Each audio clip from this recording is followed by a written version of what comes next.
Welcome to the Mismatch. I'm Chris Vernon, and joining me as he does every Friday from TheRinger.com is Dave Jacoby. Jacoby! Good morning, Verno. Let's get it.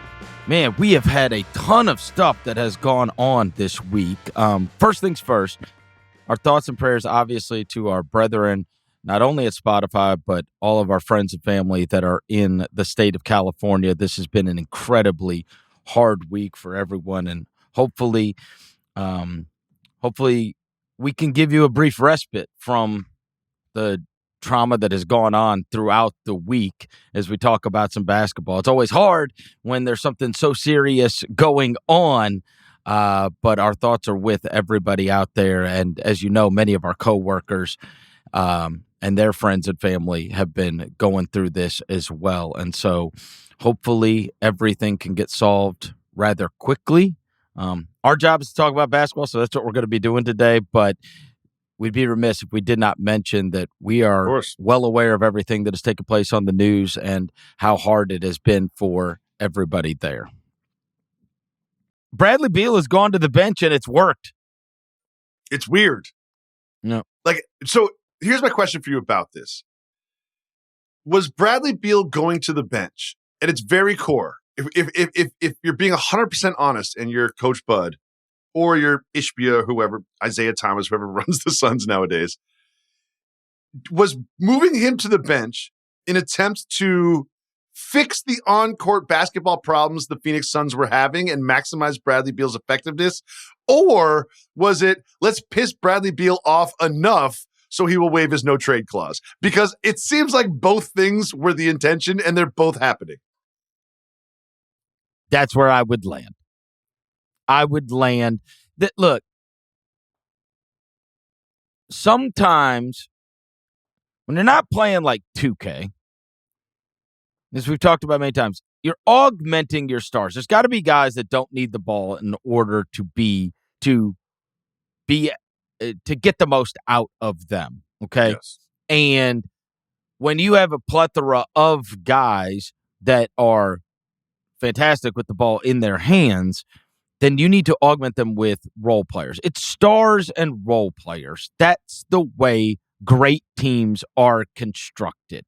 And it is very difficult to throw, and we've seen it over and over again, 3 outstanding offensive players together and then get one of them to sacrifice so much that while the other 2 are simultaneously able to be as good as they can be. And I think what you've seen is, the ball's been in Devin Booker's hands a lot. His assist numbers have been way up recently. And you give the opportunity for Brad Beal to come off the bench, and he can be the offense when he comes off the bench, right? Those opportunities, he is capable of doing more, but obviously, and the truth is, I don't think it's nearly as much about Brad Beal and what he has done this year as it is about Booker.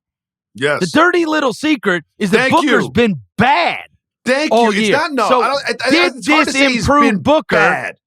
Against the expectations that you have for Devin Booker. No. In the preseason conversations that we had where, I don't think either KD or Booker will be in the MVP conversation because they'll cancel each other out. Do you remember those preseason conversations? Devin Booker has not played up to the standards that he has set for himself. He's not played poorly, but he has not done what we expect from him. Look, Jacoby, this season he is shooting 42% from the field, okay? That's not good. He's shooting 42% from the field this year. So, like, some of the counting numbers are okay, but he's shooting 40. Actually, it's up to 43. 43%, 33% from 3. I mean, for Brad Beal, that's terrible as compared to what we've been used to. To wit, last year, he was 49% from the field and 36% from 3. Yeah. I mean, he never was like a 3-point bomber. He's more of like a mid-range slashy drive kick guy, but he's been 35 to 40. 35 to 40 virtually his whole career, and now it's been and that's a big difference. A big difference. And so, but you've seen the assist numbers and you've seen some of his games recently. I mean, you look at these and in fairness, they've played Atlanta, they've played Charlotte, they played Philly, they played Indiana. This is not exactly a who's who of defensive stalwarts. Yeah. Yeah, and he still shot threes like absolute crap. But he's had 12 assists, 10 assists, 10 assists, 9 assists. Yeah, he's been playmaking for others in a way that he never has in his career, but he's also not scoring the way that he has in his career either. Correct. And so they've got to get him right. If you're going to move Bradley Beal to the bench, you need Devin Booker to be a scorer. Absolutely. And it's been a struggle thus far this year. But I do think, to your original point, it's serving two masters. Yeah, but it does. But he's not going to be happy about it. I feel like they brought him to the bench with the purpose of pissing him off so he waives his no trade clause. And it just so happened that unlike Jimmy Butler, who's pushing the sabotage button, Bradley Beal is pushing the I'm motivated, I'll show you, and the rest of the league that I am still Bradley Beal, $50 million basketball player. Well, the other thing is they got Grayson Allen back as well. Like, they just need – look, with the amount of money they have sunk into their guys, I don't think there's anybody that needs to stay healthy like that team does. Now, it is the biggest ask for that team to stay healthy, but nobody needs to. When you have a finite amount of good players, you need them available. And so even somebody like Grayson Allen can have a profound effect on your team when you are in the situation that they are in. And I think it's also worth mentioning, I think that it's been very quiet that Devin Booker has not been playing up to standards, but it's been extremely loud for good reason that Nurkic is just not an asset on the basketball court anymore. Right. And you're going to need a center. And it's not going to be Plumlee. It's not going to be Nurkic. And if you don't have someone in that position, I don't know what you do to get through 2 rounds of playoff basketball. I don't know what you do. You have zero chance in the Western Conference right now. In the Western Conference right now, when you go through every team that you might feasibly face when it comes to the playoffs, you can go through it one by one and you say, we're going to have to face Isaiah Hartenstein and we're going to have to face Chet Holmgren. We're going to have to face Alperen Şengün and Jabari Smith. We're going to have to face Jokic. We're going to have to face Lively and Gafford. We're going to have to face AD. We're going to have to face Gobert. We're going to have to face Zubats. You can go all the way down. Everybody's got somebody. Like, their front court gives them no opportunity. I mean, they're just going to get absolutely smashed with size, so they do have to fix that. And they don't have a, let's go small and put KD at the 5 lineup that's going to do anything either. Correct. Couple other news and notes that we do need to mention. Jared McCain, incredibly famous TikToker, and was on his way to having a great rookie season, possibly a Rookie of the Year season was in the cards for McCain, but the Sixers announced that he is out for the rest of the year. So when I read this, I had some level of understanding about what's going on because this happened with Jaren Jackson Jr. a few years ago, and guys do it different ways, and especially do it different ways dependent upon where they are in the course of their careers. Yep. And you tear that meniscus, and if you can either get it taken out, and then a lot of times you will have, and then you get the bone-on-bone thing later in life, and it's, but for young guys, if it is a possible opportunity to repair it, rather than to remove it, then it is a much longer recovery, but it gives you a much greater opportunity of this not being a recurring problem for years and years. And so when you look at a guy and an organization has a guy that you say, hey, this guy is going to be a part of this you're hoping to have a 10 to 15 to hopefully 20-year career, right? And sometimes guys can make rash decisions on this and get their meniscus removed, depending upon where they're, he has the luxury of having this already status in the league and a belief from his organization that, hey, we're in this for the long term. Okay. And there are guys that you could find hundreds of guys that over the years are later in their career. You could you could feel like you're not going to have your job. You could feel like you're not going to be able to get that contract that you need because it might be a contract year. So they have the luxury of he's in the first year of a rookie contract, and he has the commitment from said organization. And so it sucks that he's going to lose a year, but it will be theoretically much better for his career long term. Yeah, and all we can hope for is, first of all, the expectations for him were pretty low coming in, and he blew them out of the water. And there's comparisons to Steph Curry about 4 games in his little run there. And I think that all we can do is we'll forget about him until next season. And then hopefully he can pick up where he left off. Because right now he'll be an afterthought. And it's not like Chet Holmgren or something. It was like this high pick that they were relying on. They're not going to get. He was a bit of found money. And guess what? You've lost that found money. And now go win some games with Paul George and Joel Embiid and Tyrese Maxey like you planned to in the preseason. Go do that. You say we're going to forget about him, but I guess that is totally dependent on what happens with the Supreme Court and TikTok. Because you will not forget about Jared McCain if that doesn't get banned. Are you on TikTok? Are you scrolling TikTok actively?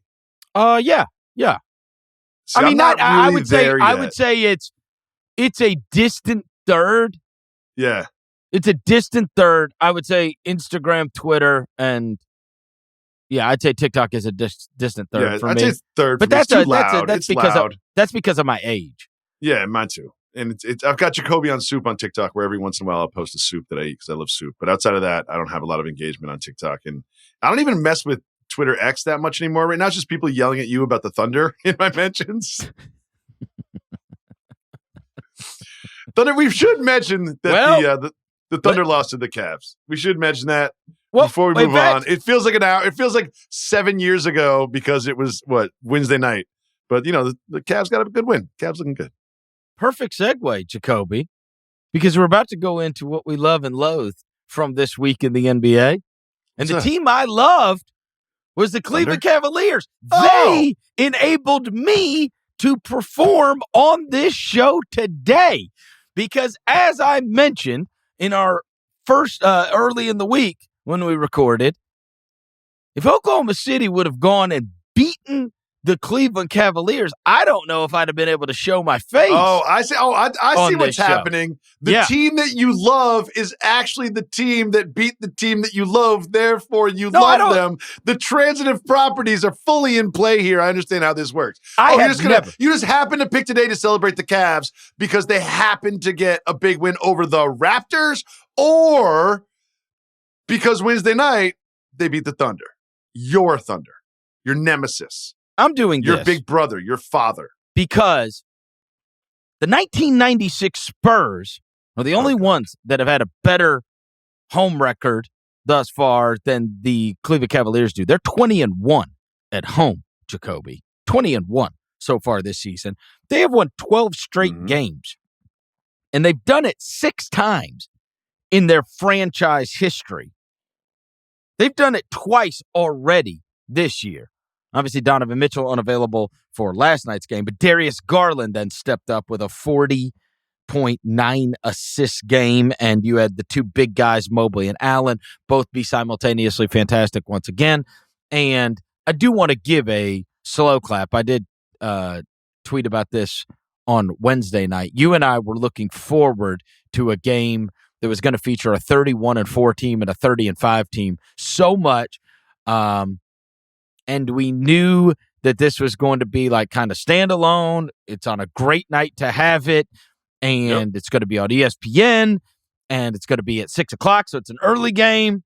And you'll be able to tune in. And this blew all of my expectations out of the water. Oh, my God. This game was so...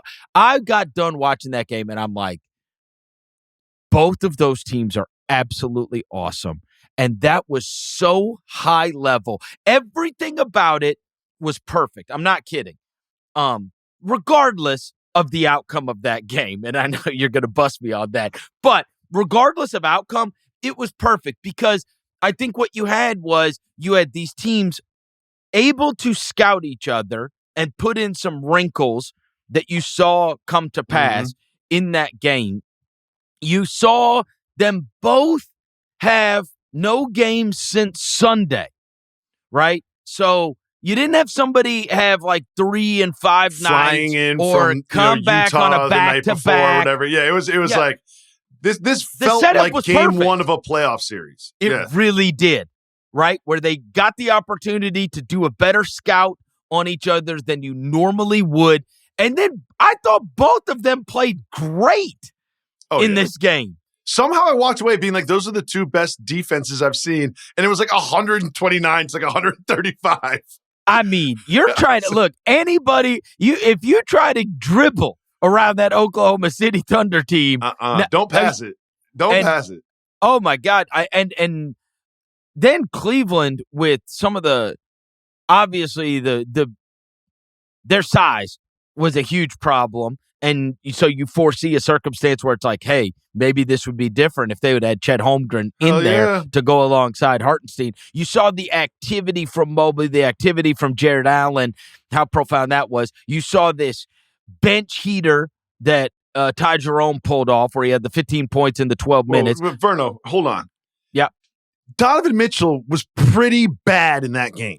He was in the torture chamber. Let's be honest. Donovan Mitchell was not Donovan Mitchell in that game, and the Cavs still won. You would assume that if Donovan Mitchell plays the game that he played, not only would the Cavs lose, they would lose handily to the best team in the Western Conference. Because I'll tell you this, whoever they deploy, we just saw, and we talked about this last week, where after the game, Jaylen Brown's first half for second half. Dagnall said, hey, Jaylen Brown had 21 in the first half. You know, what'd you do in the second half? He said, we put Dort on him. So, and we talked about who is Dort going to be on? Who are they going to use him on when it comes? Probably Mitchell when it comes time for the Cleveland game. Look, I promise you, if Darius Garland would have gotten it hot like that again, No, but I'm saying if he would have caught the Dort assignment, I mean look, Donovan was in hell. You can't do anything.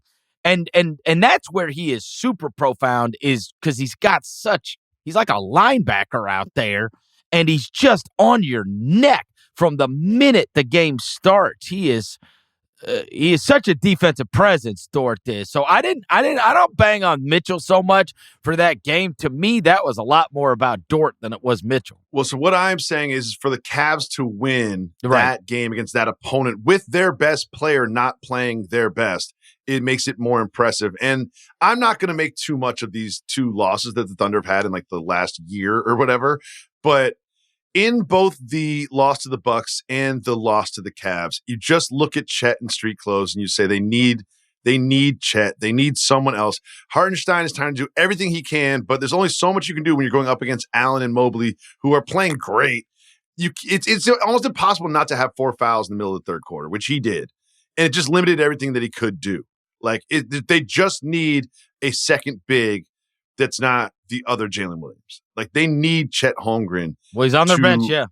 Go this deep. Like, against the Bucks and in this game, they just felt a little small. There's only so much that Isaiah Hartenstein can do defensively without getting in foul trouble. And then you saw Kenny Atkinson deploy that zone against them and throw that in. I mean, like, it was so high level. That game was so out. It really did feel like a playoff game. It did. And I thought both of them showed incredibly well in that game. I walked away from both of them going, I think if you're another player on another team watching this game, you're going, we've got to get better. Yeah. That's how good those teams are. I would say the Celtics probably don't feel that way. I think maybe not. The Celtics look because at the they Cavs got and say, ultimate confidence. and they have so much playoff experience as a group, right, that I don't think the Celtics are like, we have to get better. But I would say that everybody in the Western Conference, it is clearly they are the best team in the Western Conference. I'm not going to guarantee they win 3 playoff series and go to the finals, but they're the best regular season team in the Western Conference by far. The other thing is, how many times were these teams able to score? And you think about even the big buckets that took place down the stretch, and the 3-point shot was like a lot of the criticisms of the NBA and the way the game is played and whatever. Like, these teams were scoring all manner of ways, whether it was big guys, big to big stuff, whether it was Darius Garland driving past Kason Wallace. I mean, I was just so mega impressed with both of them. I thought they were great. And I think there's a lot of discussion about NBA ratings are down. That doesn't really affect my enjoyment of basketball. I don't care if someone else is on their couch watching the game that I'm watching. That doesn't change the way that I experience it. And there is also talking to some of my friends on my rec league team, whatever. They're like, wow, this is the finals matchup the NBA doesn't want. And that's fine. I understand it, that if it's going to be Lakers Celtics, you're going to get more people watching the finals. But if this is the finals matchup we get, I'm good. Maybe the ratings will be down, but I will be up. That's all that matters to me. Oh, two small markets, the numbers are going to be down. The numbers don't change how much money I make or any NBA fan. If you love the game, this is the kind of finals matchup that you want. Yes, if you're Adam Silver, you want the Knicks and the Lakers. But guess what? This is an appropriate finals matchup, and I will take 7 of those games. Thank you very much. If you told me, now this is the greatest compliment I could give them. If you told me Cavs, Oklahoma City are playing tomorrow morning at 7:30 Central, I would get up to watch it. Oh, hell yeah. First of all, I'm up way before 7:30. I don't know how your kids are older, I guess. It's Saturday. I'm up at 6 every day. It's Saturday. I get it. So Saturday, my routine is I wake up at 6:45, I throw some cereal at the children, then I go back to sleep for 3 hours while they play video games. I would say I'm generally up by 6:30. Yeah. I'll be up late tonight after the Texas-Ohio State game, and then I'll probably watch some late basketball, and I'll try to make it to 7:30 tomorrow morning. You know what I'm doing? That's a quick personal story for 10 seconds. I'm doing something with my wife that we haven't done in years. Literally, I can't even. No, she's pregnant. I literally, I think it's mine. I'm pretty sure it's mine. Who knows? We're going to a movie together. Not like Sonic 3 with the kids. We're going to see Nosferatu at the iPick, where you can sit down and lounge and recline and order food from a server. And I'm going to sit there and I'm going to watch Nosferatu eat people. And there's going to be no kids around. It's going to be a scary movie. I haven't gone to a movie with just my wife in years. I'm so excited about that. It's funny you mentioned that.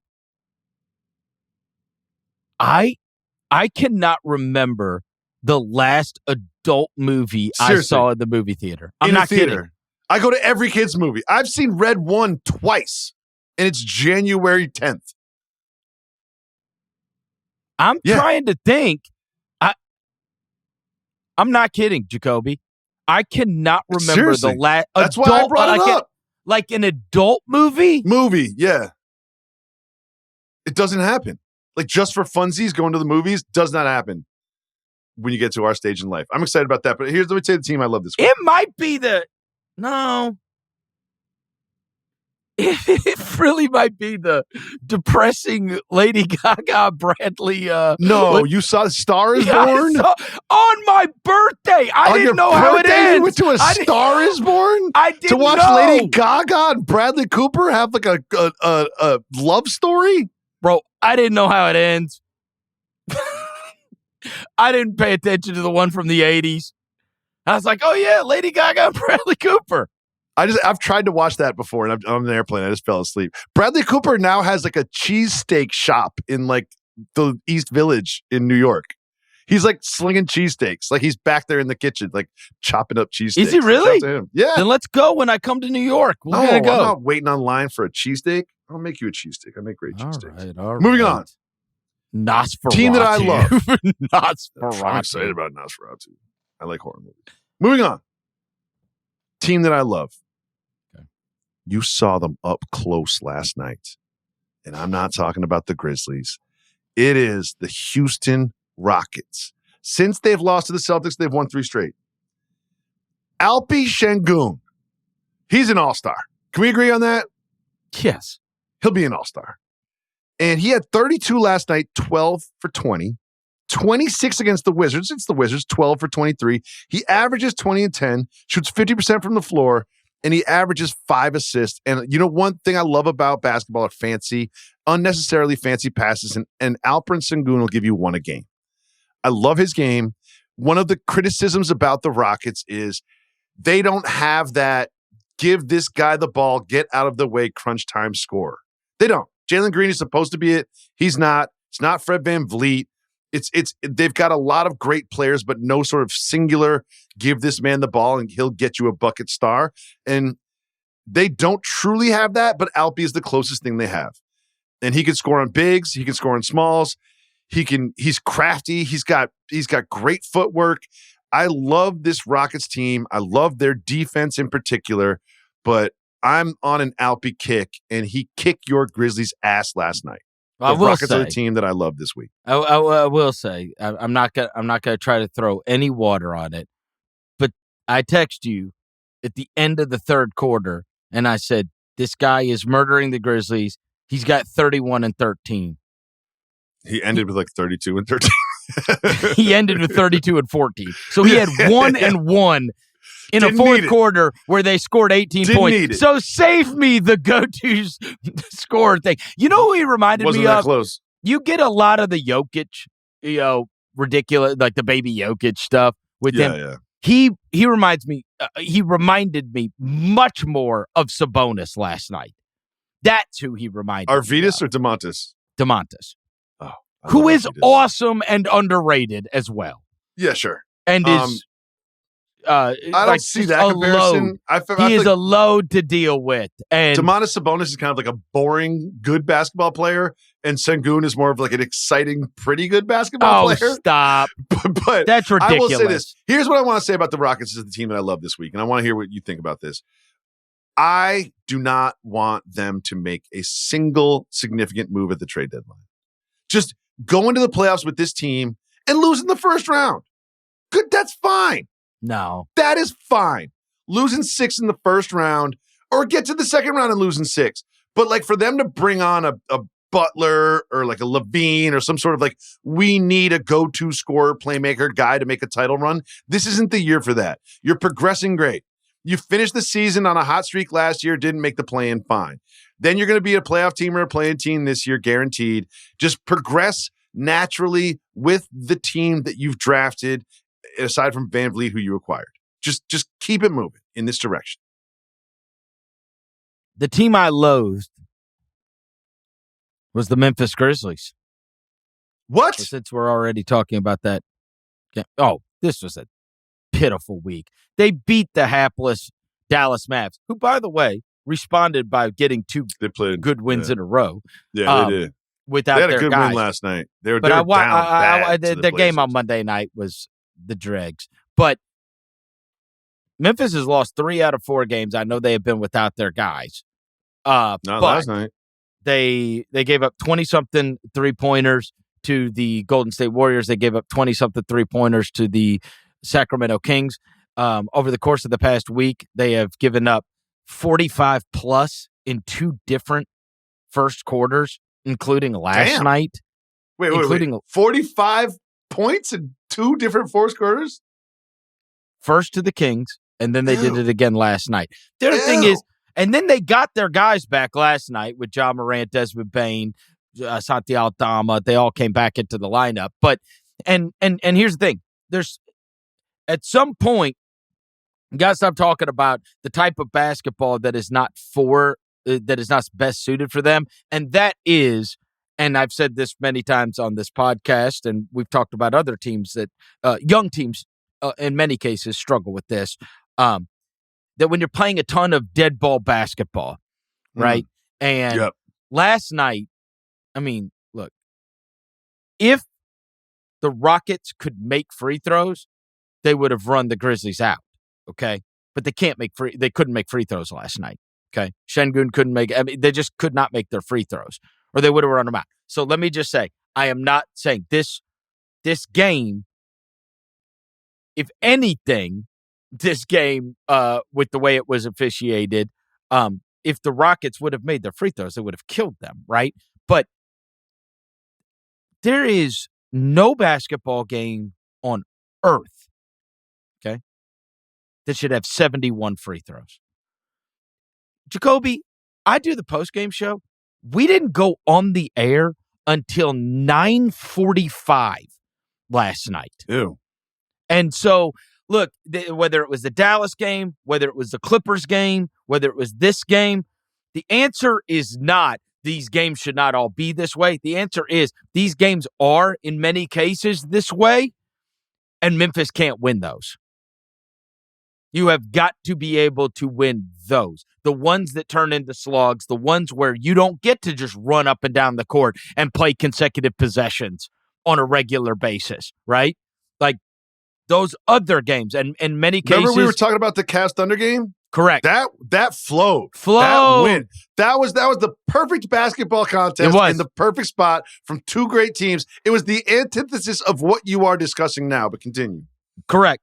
And so, look, in the end, Memphis has this fantastic record. Their depth has showed really well, but like the depth and the defense and that kind of stuff, that's a regular season deal. When you have watched them play against the best teams in the Western Conference, they're not good enough.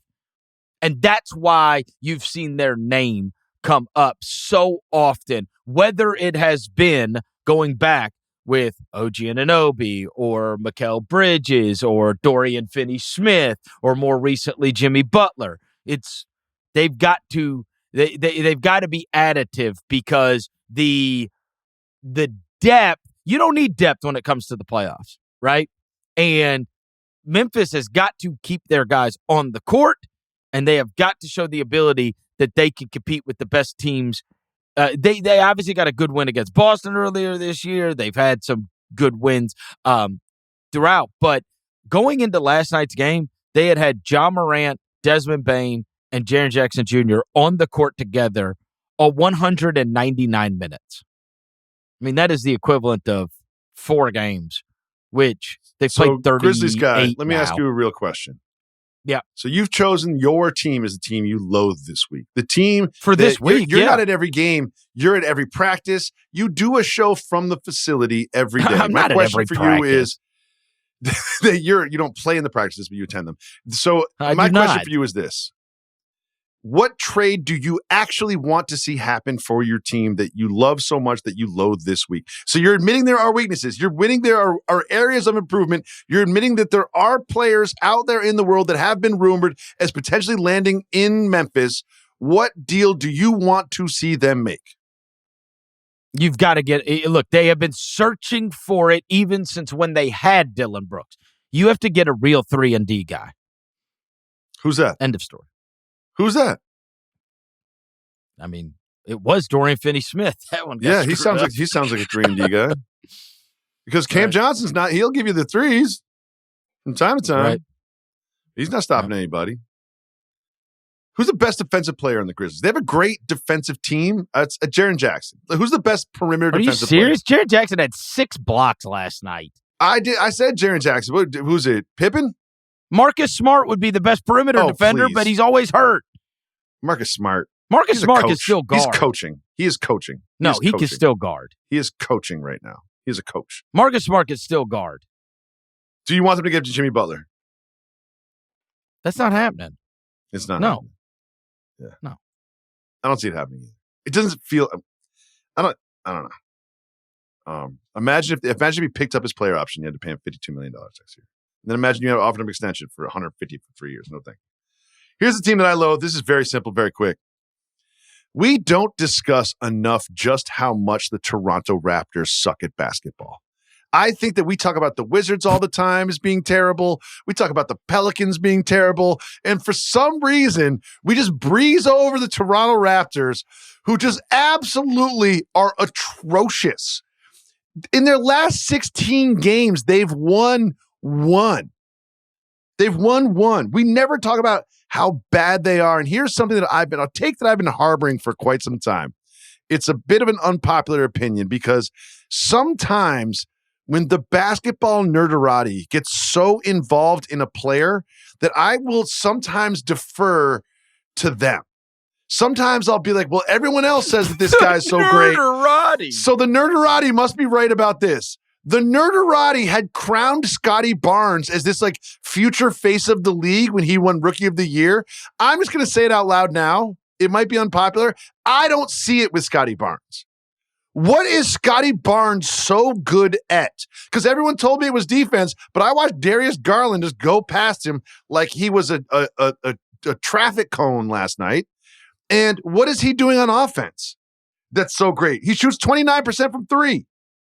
Like, I don't see budding superstar Scotty Barnes. I don't even see future all-star Scotty Barnes. And everyone told me for years how great Scotty Barnes was. And I'm not rewatching Raptors games. I'll see it from time to time if a good team is playing them, if they're going down the wire with somebody. So I just sort of assumed that Scotty Barnes was this guy who Scotty Barnes was. But I've been checking in on some Raptors games this year, and Scotty Barnes does not impress me. So tell me what I'm missing about Scotty Barnes, because the nerderati loves Scotty Barnes. Oh, we got to build around Scotty Barnes. We got to tear it all down to the studs, but Scotty Barnes is untouchable. He's the future of the franchise. What am I missing here? Maybe some are a little higher on Scotty Barnes than they should be, but I am not. Look, if we are looking at the Toronto Raptors and we're lining them up on a wall, he is by far the best player to me and the one I would take. And so, he's also the tallest of the 7 dwarves in Snow White, but that doesn't mean he's tall. I understand. You really threw me for a loop. When you started going in on nerderati and the nerderati loves this guy, whatever, I thought for certain you were talking about Quickly.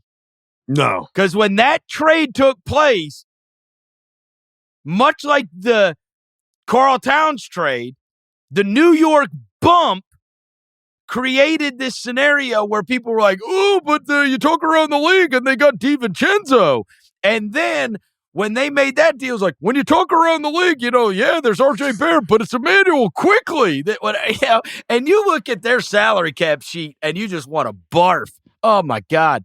Like, I don't know, man. How do you win 1 of 16? Like, how do you win 1 of 16 when you have they've got players. They've got RJ. Quickly's been hurt, but he's back now. Puddle's fine. And, you've got Scotty Barnes, future face of the league over there. Boucher, I don't know. They are in a very tenuous situation because you wonder, like, what direction, like, jeez. And so they don't, because they don't have a rookie on this team because of that stupid portal deal. Yeah. I mean, they've got their own pick this year, next year, and the year after that. But like, if you look at someone like the Hornets, who are also just a deplorable basketball team, or the Wizards, but you see young pieces that you can build around. When I'm looking at the Raptors, it's supposed to be Scotty Barnes. It's supposed to be RJ Barrett. But who are like the guy where you're like, you know what? We've got one of our 5 championship starters in-house. I don't see it. I do not see it. Player that I loved this week, and this is going to shock you because it is not one of the players that was on one of the big-time teams or somebody that was involved in games that any of us particularly paid attention to outside of the Trae Young game winner that took place against them. I am saying the player that I loved this week was Walker Kessler. Huh. And the reason I am saying Walker Kessler is you could go back and you could look and you say, hey, his rebounding numbers and field goal percentage have been through the roof. So if you're trying to get your value up as a guy who's been in trade talks for literally the last 2 years, 15 rebounds, 10 rebounds, 17 rebounds, 16 rebounds. So you're doing that job. And then every time you shoot it, it practically goes in because you're shooting 76% from the field during that run. So he's rebounding and he finishes stuff. And, if you're trying to get your trade value up, then so be it. But the reason that I am shouting out Walker Kessler as the player that I love this week is because his girlfriend won Miss America. Oh, that's right. His girlfriend won Miss America this week. And then Walker Kessler, I'm going to give you something you don't know and the audience doesn't know because I'm going to guess they haven't paid attention to this. So his girlfriend, who won Miss America this week, is still at Auburn. Okay? Oh. Yeah, she's still at Auburn. And you may wonder, of course, Walker Kessler played at Auburn. So you would think Walker Kessler and this girl, this is his college girlfriend, right? Walker Kessler was a big star at Auburn, and this girl goes to Auburn. Yeah, that's how it works. Pretty girl, star basketball player. Met in college, and now she's Miss America. That's got to be the case.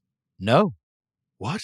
Quote, it was my rookie year.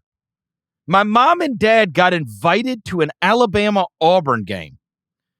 You know how moms are.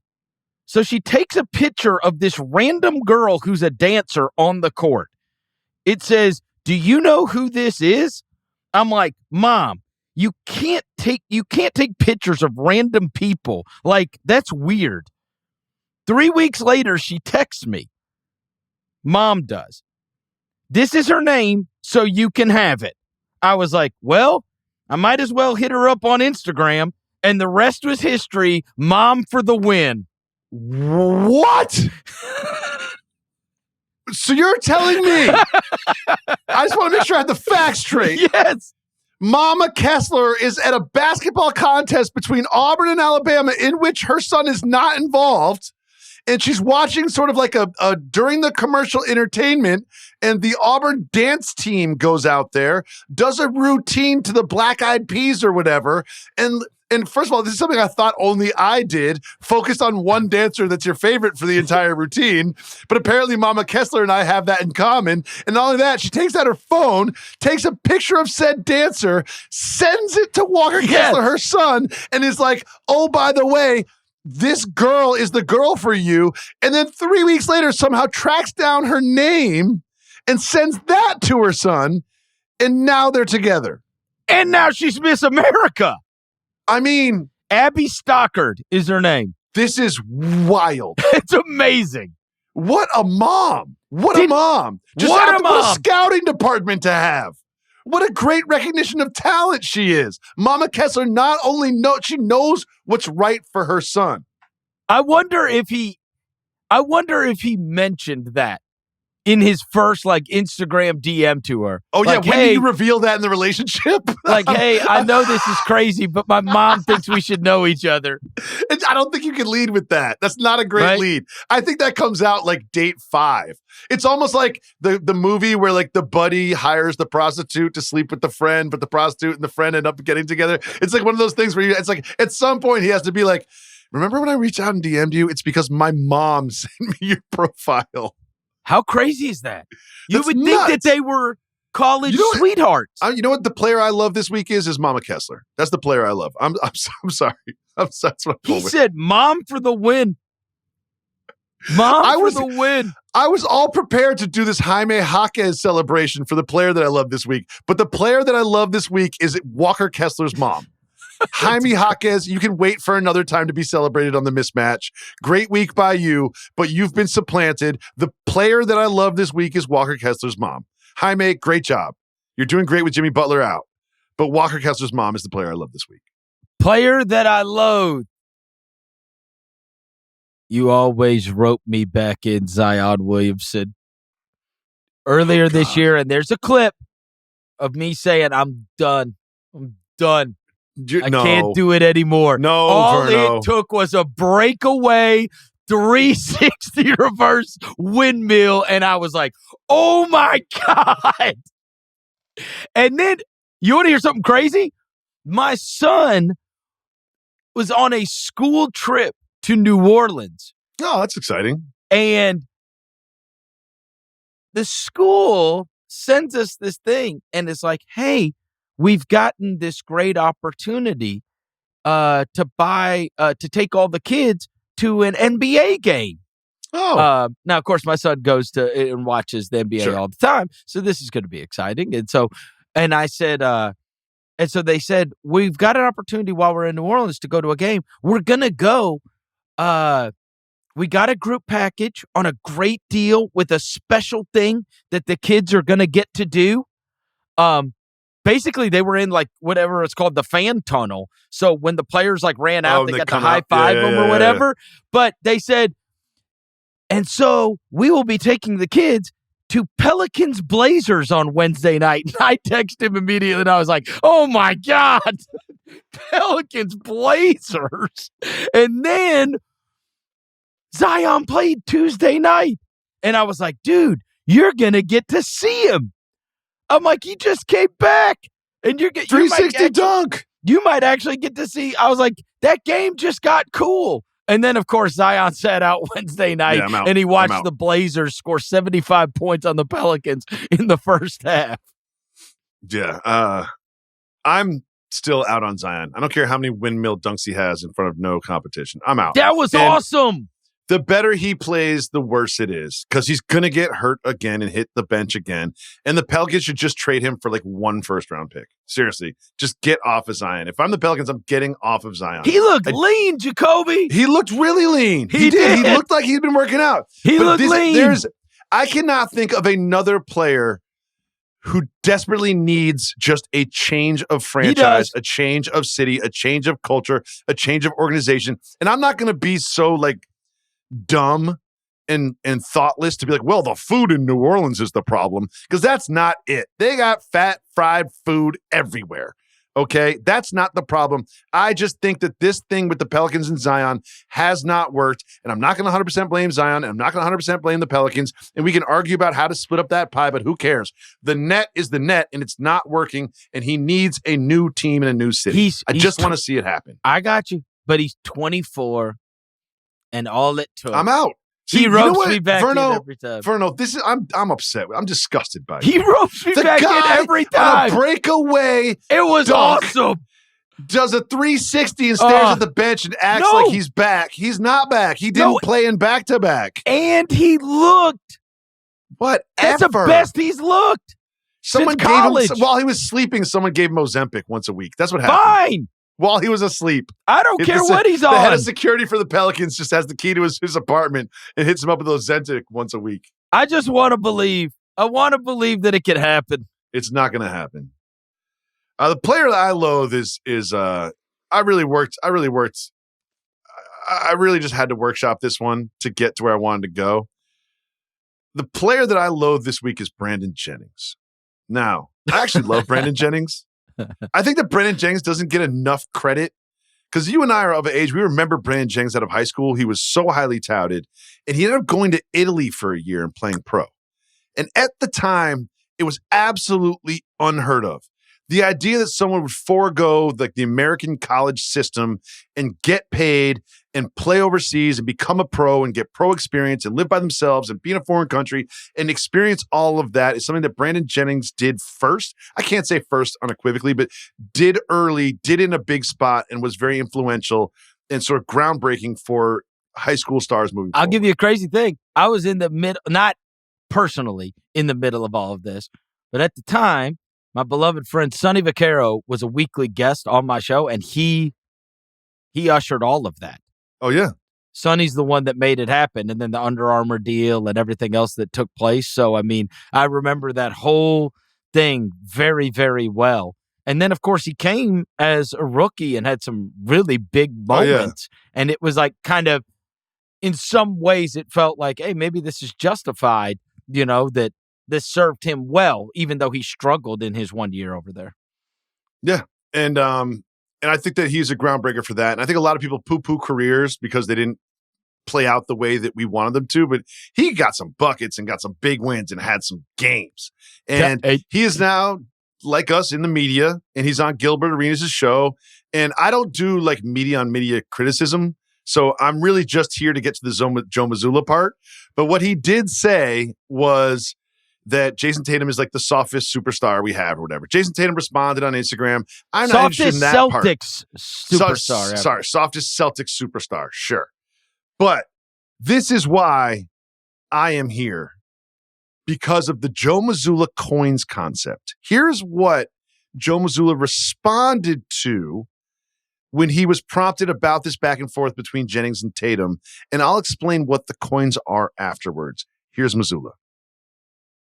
What do you think when you hear something like Tatum is soft? First thought was that's when you use one of your coins. Yes. Yep. So here's what the coins are. On a previous radio show, here's what Joel Mazzulla explained about the coins. Quote, what if we all walked around with like 5 coins, right? And at any point in time, you can just hand one out and just challenge a guy to like combat. If you do pull a coin on a guy and he beats you up, like that's your fault. You've got to train harder or pick and choose your coins better. This one got overshadowed because it was the same interview in which he said fighting should be back in the NBA. But Joe Mazzulla has created a society in which we all hold these coins, which can guarantee us hand-to-hand combat with whoever we give them to.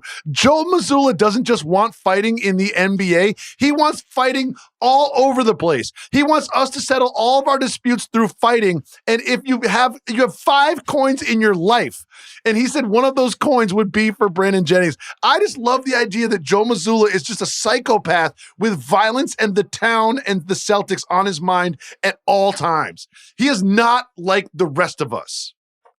That is the other thing that's crazy about that is a drunk conversation that is being had dead sober. Yes, like and you serious. would never fathom me and you going out to dinner and me. You could totally see if we've been out for a night and we were out drinking, and then I was like, bro, what if you? And then like I come up with this idea, and then it like oddly makes sense to both of us at the time, and our buddies, because everybody's been drinking and you're just throwing out crazy stuff. But if I went out to dinner with you, dead sober, and explained my coin idea, you would think I was crazy. Oh, no, like if my wife was there on the Uber ride home, I'd be like, I don't know if I can do the show with this man. Look, I didn't know what sort of levels that is insane. What's wrong with psychosis this guy? were going on in his brain. Yeah. It's like Joe Mazzulla really wants to fight people. He really, really does. Yes, and badly. He wants us to live in a society in which all of us at all times are holding 5 coins. It's like a Black Mirror episode. Like this guy is a psycho, and I love it, and I'm here for it. And Brandon Jennings, I love you too. I just had to put you in the player I loathe to get to Joe Mazzulla's coins. You know what we need? We need Jake Paul to challenge him. No, that's even. Vegas, FanDuel has that at even odds. FanDuel has that in MMA. It's not just striking. FanDuel has that at even odds. I believe in Joe Mazzulla's ability to win fights. I do. Jake Paul versus Joe Mazzulla on Netflix. I love it. Jake Paul needs to like start wearing like Cavs gear or like Brandon Jennings throwbacks or whatever. Brandon Jennings could walk him out to the ring. We just need Jake Paul, Joe Mazzulla, and 3 angry Wolverines in an octagon. Just sign me up for that. Hey, Jacoby, I'm being dead serious when I say this. It's getting to the point where I desperately want to see him fight. Oh, he's going to win. Anyone who knows jiu-jitsu or wrestling wins every single fight. I just want to watch high school him fight. Wrestlers. If you can go to the gym and you can bench 500 pounds, you're going to get your ass kicked by a high school wrestler who weighs 150 pounds. I just want to watch Joe Mazzulla fight someone. You will. He's going to fight somebody. He's headed that direction. He tried to fight a ref like 3 weeks ago. That's the player I loathe. What's the thing you love this week? The thing that I loved this week is Cooper Flagg living up to the hype. Oh, yeah. I don't know if he's going to win College Basketball Player of the Year. He's going to have a chance. It's probably going to be Jonai Broom from Auburn, who is devastating. But and there's only been a few, like Zion Williamson did it, Anthony Davis did it. I mean, it's a short list, and most of them have been transcendent players. I a few years ago went to an EYBL event here in Memphis, and his team from Maine came and entered the event. He was on the circuit that year. It was prior to the Peach Jam. And Cooper Flagg was going to be coming in. He had already been, kind of, you'd seen him on House of Highlights or Slam Magazine or whatever. So me and my son went over there to go watch him. And I remember I came on this very show, The Mismatch, and I was talking to Kevin at the time, and I said, that's the best 16-year-old basketball player I've ever seen. I mean, I said, I just watched that kid have 12 blocks. I mean, and they're like above the rim stuff. This guy is a freak of nature. He was on this main team with like his brother and a bunch of guys that were like 5'8". It was crazy. And he was amazing. Absolutely amazing. And so obviously I followed him since that point. And then the hype is the hype. And now he has gone to Duke, and he's been fantastic. And then everybody gets to see that, what you want is somebody that comes in and they've got all this hype, and everybody's like, oh, this guy's worth tanking for. This guy's got a chance to be one of the next big things. And then you tune him in on TV, and he's that. because it's harder to score in college than it is on the NBA level.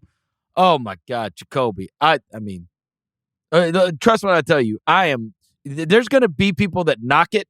There's going to be, and I'm not saying that Ace Bailey or Dylan Harper or whoever is not fantastic as well. I don't feel like I need to tear down somebody else to build another guy up because I think there's going to be a lot of guys in this draft possibly at the top that could really alter your chances of a franchise.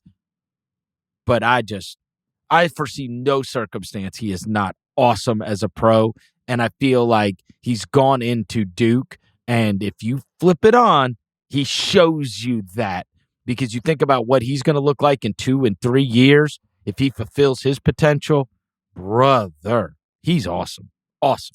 This draft is fun. This draft has like 4 or 5 guys where you're like, oh, look, you build a franchise around him. And Cooper Flagg is number 1 there. And I haven't watched every Duke game, but when I do tune in, he's living up to it and playing defense too. You know what I mean? Like he plays a lot of defense and just gets to his spots, hits buckets. What's that? The game against Kentucky, he was bad. Like he had 2 bad turnovers at the end, and that was early in the season, but he's certainly figured it out. I love him so much. The thing that I love this week is it's just a story about opportunity. Because there's a guy who was drafted last year, and because of where he landed and because of his abilities, there were people talking about Rookie of the Year. And there were people saying he's the steal of the draft. And there were people saying that of everybody that got drafted, Reese Shea, Sarr, all these high ceiling guys, be like, actually the best pro is going to be this guy. But guess what? He couldn't get on the court. But this week, he got on the court for the Rio Grande Vipers. Oh, come on. And I'm talking about Reed Sheppard. Reed Sheppard, who's been behind Brooks. He's been behind Jalen Green. He's been behind Fred VanVleet. They can't really find like time for him outside of garbage time on the Rockets. And Ime is not the type of coach to dedicate time to developing young players. He's like, if it doesn't get us towards winning the basketball game in front of me, then I'm not going to do it. So they send Reed Sheppard down to play in the G League. This guy had 49 points, 8 for 19 from 3, 4 for 4 from the line, 6 assists, 5 rebounds, and 3 steals. And I think 2 of those 3 steals went straight for Reed Sheppard buckets in transition. Like, it is one thing to say, oh, it's the G League, but 49 points is 49 points. And it was just such a great thing to see for him as someone who was ballyhooed, hyped, going in after the draft, like, oh, well, he's in a position to win. They need shooting, and that's what he provides. He's going to be Rookie of the Year. And he doesn't even see the court. And he goes down to the G League and puts up 49. And I put myself in his shoes. When he brushed his teeth that night and looked in the mirror, he was like, I am a bad motherfucker. I am. And I'm not going to let Ime Udoka or lack of playing time, or I'm not going to watch Dylan Brooks and say I should be in that spot. He put his head down, did the work, and scored 49 in the G League. And that was the thing that I love this week. All right, I'm going to preemptively defend us because the players we loved were both great white hope, white American basketball players. But look, it's all we've got, guys. It's all we've got is hanging on to Reed Sheppard and Cooper Flagg. Yeah. The best we've got is Tyler Hero, and he got friggin' chucked earlier this year. He all right? It was the worst. I mean, look, it's the worst thing that could have happened. The only guy we got is Tyler Hero. He's going to be the all-star of the group. I didn't realize it, but this has been a very heavy white American podcast. We're talking about like the Miss America and the mom that got them together. We got Reed Sheppard and his mustache, Cooper Flagg and his main team. This is a direct response to very heavy white American. Look, to win, someone should put us on the psychotherapy couch. Last week, my player I loathed was Tyler Hero for getting thrown down. You can't do that. Okay. We've been picked last at the park. Too much for this to happen, Tyler. You can't be the guy that gets chucked. No. The thing that I loathe, Jimmy Butler. Bro, What? you can't say, hey, I'm going to tell his agent goes and says, hey, I'll play in Dallas. I'll play in Houston. I'll play in Phoenix. I'll play in Golden State. And they'd be like, you know what? I'll play anywhere. So Anywhere. Memphis steps up, obviously. Milwaukee steps up, obviously, because those names. And then you get Chris Haynes to leak. He's told them he ain't want it. No, I didn't mean anywhere. So, as someone who loves Memphis, go to hell.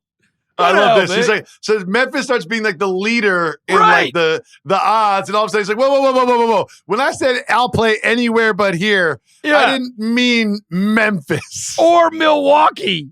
Yeah. Right? Because that was the other team that came out. Which, by the way, are two teams that would have chances at a title with Jimmy Butler. Absolutely. What's your Absolutely. problem, bro? What is your problem? You just want to be in the sun. That's it. And Memphis is lovely. I love Memphis. Unbelievable. Unbelievable. That I makes mean, sense. you're not allowed to say, okay, I'll be traded anywhere, and then be like, wait, not there. yeah, I like that. The thing that I love this week is it happened last night. The Warriors are handling the Pistons, right? This is two teams going in two different directions. The Pistons are winning games. The Warriors are losing games. The Warriors are doing a good job handling the Pistons, but there's a little flurry at the end. Just a little glimmer of hope that the Pistons could maybe tie it, maybe make something happen. Cade goes to the line. They're down 4. He makes the first one. And then it gets to this point where it's like the basketball version of the onside kick. Yep. Where you have to intentionally miss the shot because there's about 4.8 left. They have no timeouts. We know how the math works. There's really like nothing you can do. Best case scenario, they miss 2 free throws and you heave an 80-foot desperation miracle shot. So you end up trying to get the rebound off of the free throw. I've always felt like NBA players should be better at missing free throws than they are. Cade Cunningham goes with the old, I'm going to bounce it off the front rim and have it come right back to me move. He bounces it off the front rim. It hits the front rim, bounces off the backboard, and goes right to Cade Cunningham. Cade Cunningham then kicks it to Fontecchio, not a household name, but who dude can hit some threes. And right as Fontecchio's about to shoot a 3 to tie the game, after this perfectly executed onside kick of basketball from Cade Cunningham, the referee blows the whistle because he wants to review whether or not the ball hit the rim. Disgusting. Now, let me tell you, as someone who watched it live, there is a very distinct sound of the ball hitting the rim and then the backboard. And not only that, there's a distinct change in direction of the basketball. And I'm watching at home. I have the benefit of a microphone on the hoop. Fine. But if you're an NBA referee, your job is to pay attention to these details. You know he's going to try to intentionally miss the shot because you watch a ton of basketball games up close on the court. You understand the nuances that are at play here. Your job is to make sure it hits the rim. It hit the rim. It put him in a perfect spot to tie the game. And this guy has to blow the whistle so he can look at the review. And forget the whole review thing about slowing it down and breaking the flow and all of this. Literally gave the Warriors an advantage. Unbelievable. If he lets that play out, they get an open corner 3 and Fontecchio makes or misses on the players decide the game. But instead, he stops the flow of the game so they can look on it at the board, at the stupid table.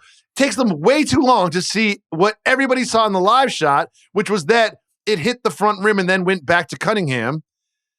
And then he says, okay, side out Pistons ball. So now the Warriors have had a whole timeout to set up their defense. And Malik Beasley ends up getting a good shot, but it's a tough shot. It's like 28 feet with defense in front of him. And he misses it and it goes away. But like, it's another example of referees in an attempt to use review to get the right call, making the wrong call, breaking the flow of the game, and making something that was exciting and live turn to something that was dead and predetermined. Pissed me off. It's just not something that you should miss either. Thank you. Disgusting. Yeah, Thank you. It was very clear. I knew he was going to miss. The announcers were deciding whether or not he should miss. I was like, well, making this shot makes it a 2-point game, and then you foul. You have no time. It's like there's no sense in anything but intentionally missing the shot. The ref should be aware of that, no down and distance, and understand that. And the ref should be looking for it. And out of the 3 refs, all of you should have seen that it hit the front rim because it was obvious. It was obvious. Really great week for the NBA, I think. Obviously headlined by that Cavs-Oklahoma City game, but good week all in all, for sure. Thank you to our executive producer, Jesse Lopez, as always. And Jacoby, I'll talk to you next week.